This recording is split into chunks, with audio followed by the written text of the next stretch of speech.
The Daintree Rainforest is one of the oldest and most remote rainforests in the world. Located in far north Queensland, Australia, approximately 80 kilometers north of the city of Cairns, the Daintree Rainforest covers an area of approximately 1,200 square kilometers of pristine, largely undeveloped wilderness. The rainforest exists in a landscape that has remained relatively unchanged for millions of years, preserved through geological time, protected from the development and transformation that has characterized much of the Australian continent. The Daintree Rainforest is a place of extraordinary beauty and extraordinary danger. It is a landscape where nature dominates completely, where human civilization seems insignificant and temporary, where the wilderness extends for vast distances with minimal human presence. The rainforest is indifferent to human concerns, indifferent to human safety, indifferent to human presence. For humans entering the rainforest, the experience is one of entering a world fundamentally different from the world of human civilization. The Daintree Rainforest is characterized by dense vegetation of extraordinary complexity. The canopy, the upper layer of tree growth, is so thick in places that sunlight barely reaches the forest floor. In some areas, only 5 to 10% of sunlight penetrates to the ground below. The vegetation is lush, green, alive, constantly growing, constantly reproducing, constantly replacing itself. The forest contains thousands of species of plants, many of which are found nowhere else in the world.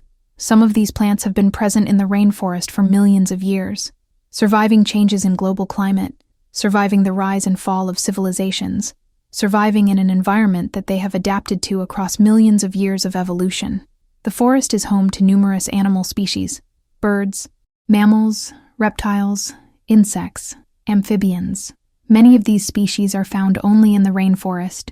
Many of these species are dangerous to humans. Crocodiles inhabit the rivers and waterways. Snakes, some venomous, inhabit the forest floor and the vegetation. Spiders and insects, some with painful or dangerous bites, are present throughout the forest. The wildlife of the rainforest can injure or kill a human, either through direct attack or through the transmission of disease or poison. The terrain of the Daintree is extremely difficult for humans to navigate. The forest floor is covered with roots, fallen trees in various stages of decay, undergrowth of extraordinary density. The terrain is hilly and uneven, with elevation changes that can be steep and difficult. There are rivers and streams that can be difficult to cross, particularly during rainy season when water levels rise. Visibility is often limited to a few meters due to the dense vegetation. A person standing in the rainforest can see only a short distance in any direction, unable to see landmarks, unable to orient themselves, unable to navigate using visual cues. Getting lost in the Daintree is not a rare occurrence or a difficult achievement. Getting lost is almost inevitable for someone unfamiliar with the rainforest who ventures off established trails. Disappearing into the Daintree is entirely possible. In 1983, when James and Catherine Mitchell disappeared, the Daintree was even more remote and less developed than it is in the contemporary era. There were fewer established walking trails. There were fewer marked routes. There were fewer facilities for hikers. The roads into the Daintree were less developed. There were fewer settlements. There were fewer people. The wilderness was more complete, the isolation more profound, the sense of entering an untamed world more overwhelming. The Daintree in 1983 was a place where technology had not penetrated. There were no cell phones. There were no emergency communication devices.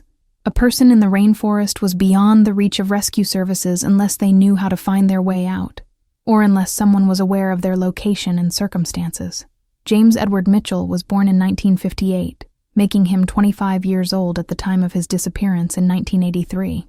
He was a carpenter by profession, a tradesman who worked with wood, who built things, who constructed, who created physical structures through knowledge of materials and techniques.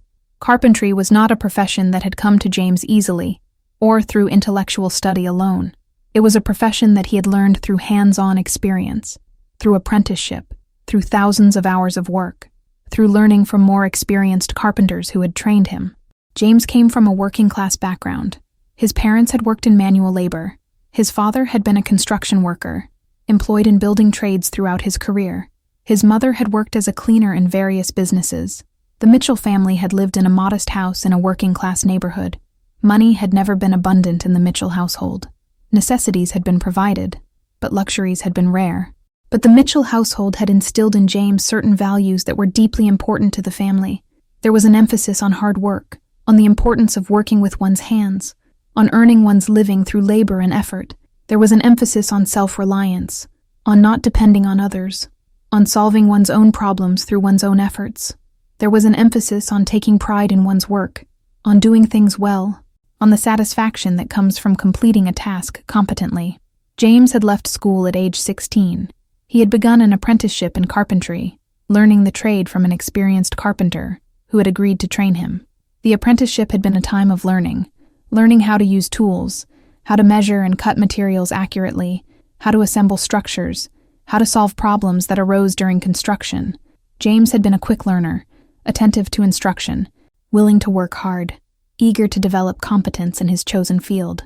By the time he was 25, James had completed his apprenticeship and had been working as a qualified carpenter for several years.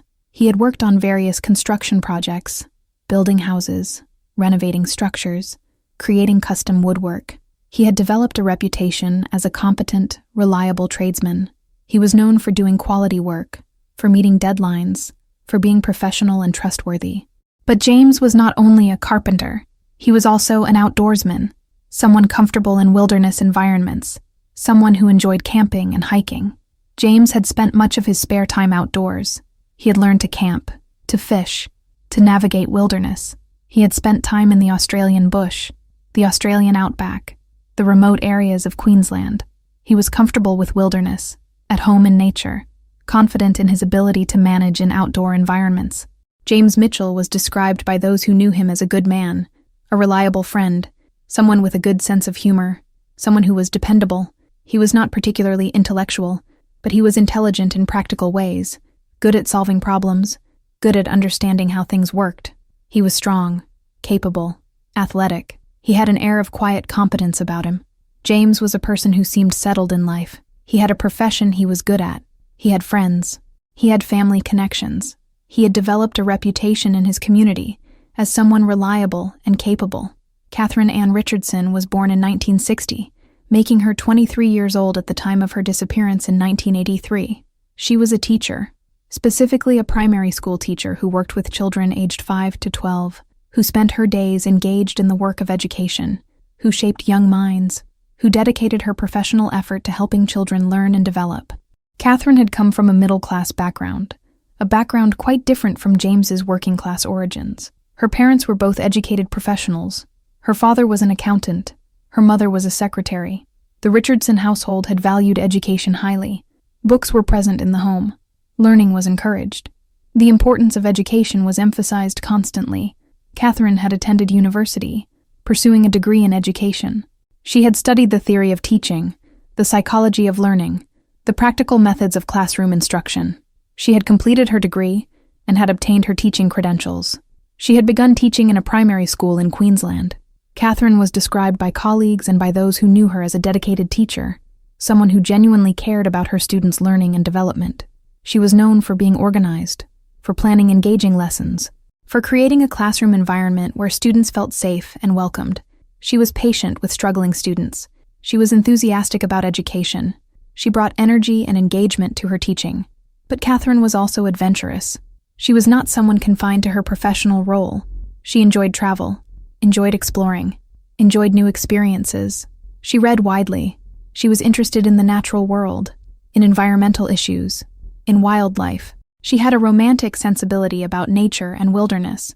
Catherine was not as experienced with wilderness camping as James was, but she was willing to try new things, willing to push herself beyond her comfort zone, willing to embrace adventure.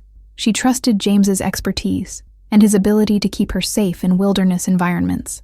Catherine Richardson was described by those who knew her as intelligent, thoughtful, compassionate. She was warm and friendly, easy to talk to. She had close relationships with friends.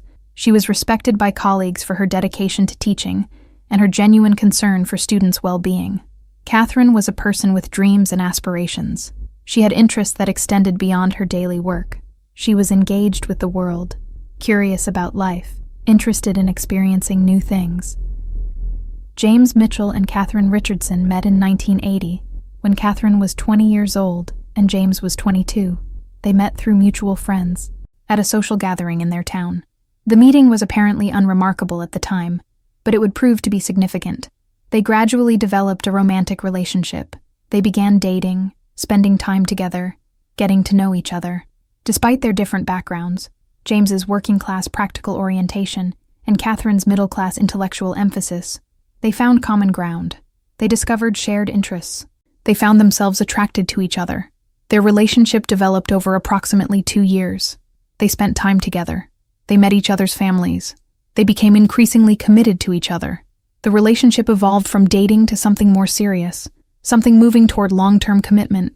In 1982, James proposed to Catherine. The proposal was romantic and meaningful. He asked her to marry him, to spend her life with him, to make a commitment to a shared future. Catherine said yes. They became engaged.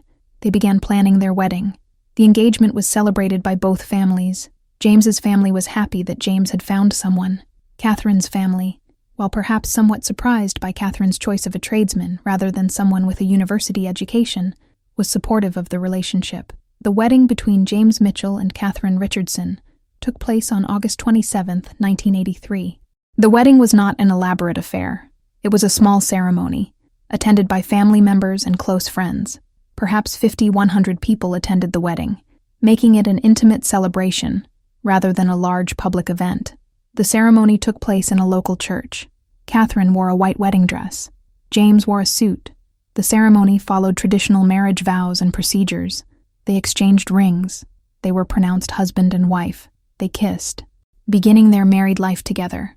After the ceremony, there was a reception, a celebration with food, music, dancing. Friends and family wished them well. Gifts were given. The newlyweds danced together, posed for photographs, celebrated with the people who cared about them. The wedding represented a significant milestone. James and Catherine were now married. They had made a public commitment to each other. They had begun their married life together. After the wedding, James and Catherine began planning their honeymoon. They discussed where they wanted to go, what they wanted to do. They wanted an adventure, not a typical resort-based honeymoon. They wanted something that reflected their interests in nature and outdoor activity. They decided on a camping adventure in the Daintree Rainforest. The Daintree represented adventure, wilderness, natural beauty. They would spend 3 weeks camping in the rainforest, exploring, experiencing nature together, beginning their married life with an adventure. The planning involved practical considerations. They needed to acquire camping equipment if they didn't already have it. They needed to plan their route through the rainforest. They needed to decide where to camp. They needed to prepare food supplies. They needed to obtain maps and information about the rainforest. James took primary responsibility for the planning.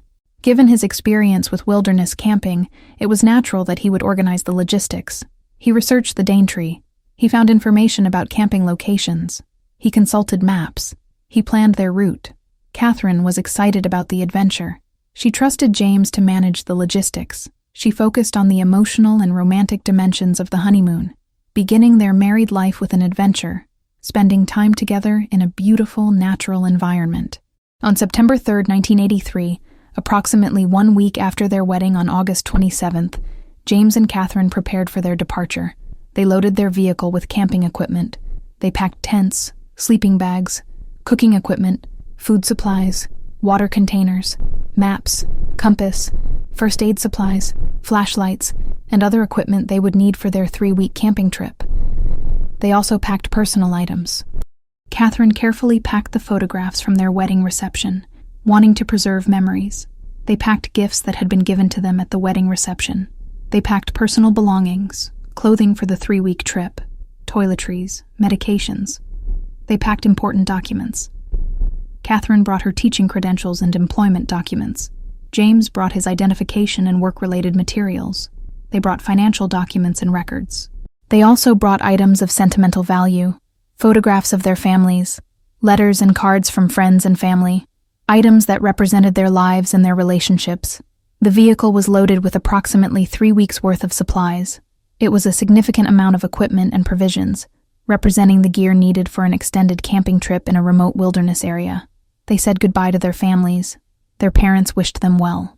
They were given advice and warnings about being careful in the wilderness. They were told to be cautious, to watch out for dangers, to make sure they returned safely.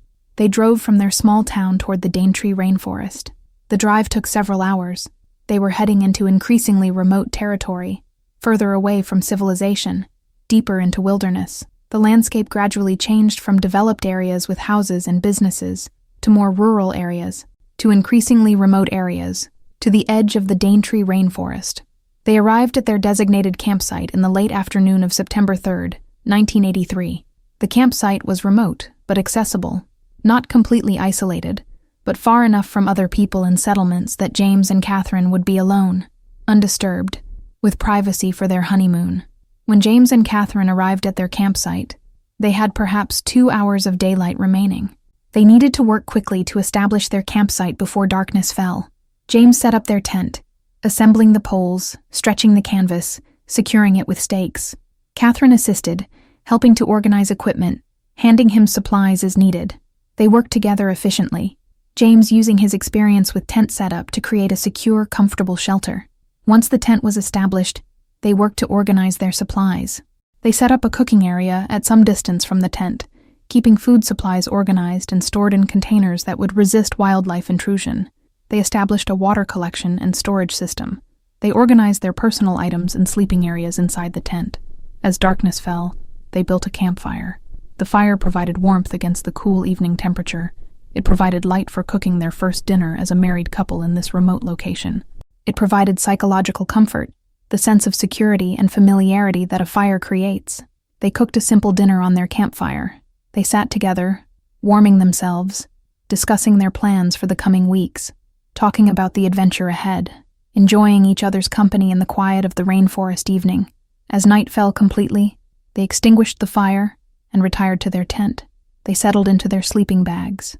They spent their first night of their honeymoon in the Daintree Rainforest, alone together in a remote and beautiful place. On the morning of September 4th, 1983, James and Catherine woke to the sounds of the rainforest coming alive. Birds were calling. Insects were creating background noise. The sounds of wildlife filled the air around their tent. They emerged from their tent to a new day.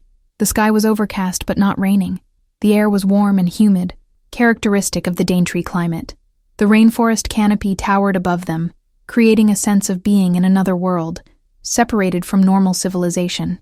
James and Catherine prepared a simple breakfast. They used their campfire to cook. They discussed their plans for the day. James suggested that they take a day hike to explore the rainforest near their campsite. Catherine agreed enthusiastically. She wanted to see the rainforest, to experience the wilderness, to explore with James. They gathered supplies for their hike. They took water bottles. They took some food supplies, fruit, bread, other simple foods they could eat while hiking. They took a map and a compass. They wore appropriate clothing and footwear for rainforest hiking. James carried a machete, a tool useful for cutting through dense vegetation if needed. Catherine took photographs before they departed, wanting to document their honeymoon. She took photographs of their campsite. She took a photograph of James. She took photographs of the rainforest around them.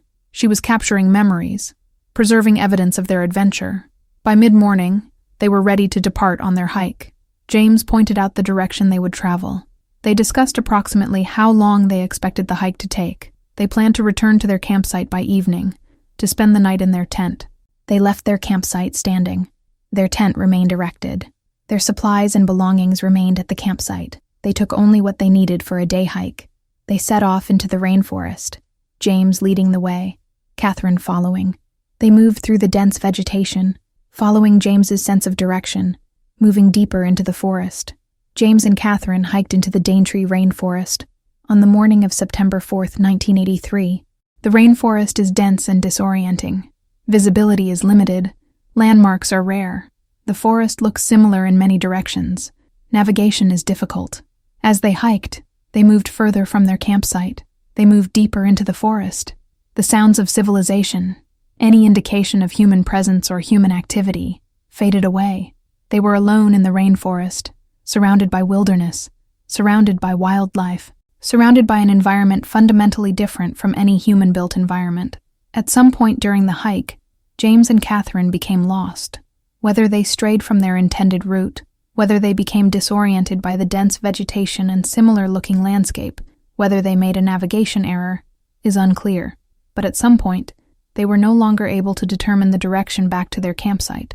James would have realized their situation. He would have recognized that they were lost. He would have attempted to determine their location using landmarks, using sun position, using his compass and map. But the rainforest provides few clear landmarks. The dense canopy makes sun position difficult to determine. Maps can be difficult to read in the rainforest. James would have attempted to find the direction back to their campsite.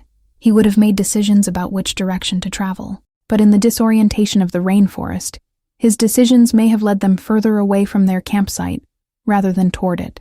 As the day progressed, James and Catherine realized they were not going to return to their campsite by evening. They realized they were lost. They had no way to communicate their situation to anyone. They had no emergency communication devices. They were beyond the reach of rescue services. What happened next is unknown. Whether they attempted to create a shelter for the night, whether they attempted to continue moving through the rainforest in the darkness, whether they became injured, whether they encountered wildlife, whether they made decisions that led to their deaths, none of this is known. What is known is that James and Catherine Mitchell never returned to their campsite on the evening of September 4th, 1983. They did not return on September 5th or on any subsequent day. They simply disappeared into the Daintree Rainforest. When James and Catherine did not return to their campsite by the evening of September 4th, 1983, there was no one present to notice their absence. They were camping in a remote area. They had not told anyone specific about their hiking plans. They had not told anyone when they expected to return. They had only told their families that they would be camping in the Daintree and that they would be gone for approximately 3 weeks. When September 5th passed without any contact from James and Catherine, there was no immediate alarm. It was possible they were still hiking, still exploring, still enjoying their honeymoon. But when September 6th came and went, the date when they had originally planned to return to their small town, there was no word from James and Catherine. Their families expected them to return or to call. On September 6th in the evening, James's parents attempted to call James at a predetermined number. There was no answer. James's mother became concerned. She called Catherine's parents. Catherine's parents confirmed that they had not heard from Catherine either. On September 7th, when James and Catherine still had not returned or made contact, their families became truly alarmed. Something was wrong. Their honeymoon was supposed to conclude on September 6th. They should have been on their way home, or should have been home already. James's father called the police. He reported that his son and daughter-in-law had failed to return from a camping trip in the Daintree. He reported that they had been expected to return on September 6th and had not done so. He reported that the family had been unable to contact them. Police took the report seriously. A missing couple in a remote wilderness area was a concerning situation. Police immediately initiated a search and rescue response. They contacted search and rescue teams. They began organizing the effort to locate James and Catherine. The first priority was to reach their campsite to determine the situation. Police officers and search and rescue personnel traveled to the location where James and Catherine's vehicle had been parked. They found the vehicle intact. They proceeded to the campsite where James and Catherine had set up their tent. They found the tent standing. They found supplies and equipment at the campsite. They found personal belongings inside the tent: clothing, sleeping bags, personal items. Police and search and rescue personnel carefully examined the tent and the campsite. They looked for evidence of what might have happened. They looked for signs of struggle, signs of violence, signs of urgency or distress. They found no such signs. The tent appeared intact. The campsite appeared normal. There was no obvious evidence of an emergency or a crisis, but James and Catherine were gone. Search and rescue teams expanded their search to the surrounding area. They began searching the rainforest around the campsite, looking for any sign of James and Catherine, looking for any indication of where they might have gone. As word spread about the missing newlyweds, the search effort expanded dramatically. Hundreds of volunteers came forward to participate in the search. Local residents, people from surrounding towns, people who heard about the missing couple and wanted to help. Search and rescue teams were organized into groups. Search dogs were deployed, trained dogs that could track human scent. Helicopters were brought in, aircraft that could search from above, providing a perspective of the vast rainforest that could not be achieved from ground level. Police coordinated the search effort. They divided the rainforest surrounding the campsite into search areas. They systematically searched each area. They searched along rivers and streams. They climbed hills and descended into valleys. They pushed through dense vegetation looking for any sign of the missing couple. The search continued for weeks. Day after day, hundreds of people were involved in searching the rainforest. The effort was coordinated and systematic. but the rainforest is vast, and the task of finding two people in such an enormous wilderness is nearly impossible. After weeks of searching, no trace of James and Catherine was found. No bodies were discovered. No personal belongings were discovered. No indication of what had happened to them was found. Gradually, the search efforts were reduced. It became increasingly apparent that if James and Catherine had become lost and injured, or if they had died in the rainforest, they were unlikely to be found at this point. Police investigators and search coordinators developed theories about what might have happened to James and Catherine. Theory 1. Accident and injury in the rainforest. One theory was that James and Catherine had experienced an accident while hiking. Perhaps they had fallen and become injured. Perhaps they had encountered an animal encounter and become injured. Perhaps they had experienced some other accident that resulted in injury, that prevented them from returning to their campsite. If seriously injured, they might have been unable to move. If injured and in pain, they might have remained in one location. Over time, if their injuries were severe enough, they might have died from their injuries or from exposure to the elements. If this had occurred, their remains should have been discoverable. A body in the rainforest would eventually be found, either by search teams or by other people, or it would decompose and leave remains that would eventually be discovered. But despite extensive searching, no remains were found. Theory 2. Becoming lost and dying from environmental factors. A second theory was that James and Catherine had become lost in the rainforest and had been unable to find their way back. The theory suggested that they had wandered through the forest, becoming increasingly disoriented, increasingly desperate. The theory suggested that they had eventually died from exposure, from starvation, from dehydration, or from some combination of these factors. The rainforest is warm and humid, but prolonged exposure combined with injury, lack of food and water, and psychological stress can be fatal. If James and Catherine had become lost and had not been able to find shelter or water, they could have died within days. If this had occurred, their remains should have been discoverable over the following weeks and months. The rainforest does not immediately conceal remains. Bodies do decay and decompose, but they are still visible and discoverable for extended periods. But despite extensive searching with dogs, helicopters, and hundreds of volunteers, no remains were found. Theory 3. Foul play and criminal activity. A third theory was that James and Catherine had encountered other people in the rainforest who had committed violence against them. The theory suggested that perhaps they had encountered criminals, or kidnappers, or other individuals with malicious intent who had harmed them, but there was no evidence of such activity. There was no evidence of kidnapping. There was no ransom demand. There was no indication that anyone had been kidnapped. There was no evidence of violence at the campsite or in the surrounding area. Theory 4. Voluntary disappearance. A fourth theory was that James and Catherine had deliberately chosen to disappear. The theory suggested that perhaps they had decided to abandon their old lives and start anew somewhere else. The theory suggested that they had deliberately left their campsite and had gone into hiding. But this theory seemed unlikely. James and Catherine had just been married. They had families, jobs, established lives. They had no indication of wanting to abandon their lives. There was no motive apparent for such a disappearance. Over the years following their disappearance, sporadic reports emerged of sightings of a couple matching James and Catherine's descriptions. In 1985, 2 years after the disappearance, a hiker reported seeing a couple in a remote area of the rainforest that matched the description of James and Catherine. The hiker reported that the couple seemed to be living in the rainforest, that they appeared to have constructed a shelter, that they appeared to be surviving in the wilderness. The report sparked hope. Perhaps James and Catherine had survived the initial crisis, had learned to live in the rainforest, and had chosen to remain there. Police investigated the sighting, but no evidence was found. The reported location could not be definitively verified. The couple could not be located again. Over the following years, other sightings were reported. In 1987, someone reported seeing a couple matching James and Catherine's description in a remote area of Queensland, far from the Daintree. In 1990, another report came from outback Australia, suggesting a couple matching their description had been seen. Each report sparked hope in the families. Each report prompted police investigation, but each report ultimately could not be confirmed. No definitive evidence was found that James and Catherine were alive. As time passed, the sightings became less frequent.